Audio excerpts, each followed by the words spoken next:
Motor বাইকের ধাক্কায় প্রাণ গেল এক বৃদ্ধের। শনিবার ঘটনাটি ঘটেছে বহরমপুরের মুক্তিনগর এলাকায়। মৃতের নাম কেশর সাউ। দোকানে যাওয়ার পথে ঘটে বিপত্তি। তড়িঘড়ি তাকে উদ্ধার করে মুর্শিদাবাদ মেডিকেল কলেজ ও হাসপাতালে নিয়ে যাওয়া হলে সেখানেই তার মৃত্যু হয়।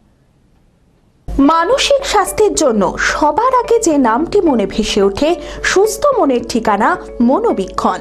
যোগাযোগ নাম্বার 7477799516। মোটর বাইকের ধাক্কায় প্রাণ গেল এক বৃদ্ধের। শনিবার ঘটনাটি ঘটেছে বহরমপুরের মুক্তিনগর এলাকায়।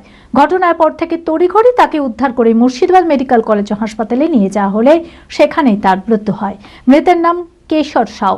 জানা যায়, পায়ে হেঁটে দোকানে যাওয়ার পথে হঠাৎই এক বেপরোয়া মোটর বাইক তাকে ধাক্কা মারে।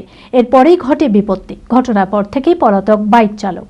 তার মৃত্যুতে শোকাহত পরিবার। ও বাইক থেকে ধাক্কা লেগেছে, ও দোকান যাচ্ছিল, হেঁটে পার হচ্ছিল, মোটরসাইকেল ধাক্কা মেরে দিচ্ছে ওদের বাড়ির সামনে। না ধরা পড়ে পালিয়ে গেছে। ওদের মুদিখানা দোকান ছিল, গিয়েছিল।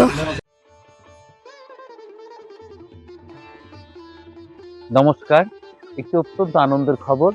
আগামী 11ই মার্চ মঙ্গলবার সন্ধ্যে 6টায় বহরমপুর রবীন্দ্র সদনে মরমিয়া নিবেদিত অনুষ্ঠান ঈশ্বর এক খোঁজ সাক্ষাৎকার ভিত্তিক এই আলোচনার অনুষ্ঠানে অংশ নেবেন সকলের পরম শ্রদ্ধেয় জয়দীপ মহারাজ।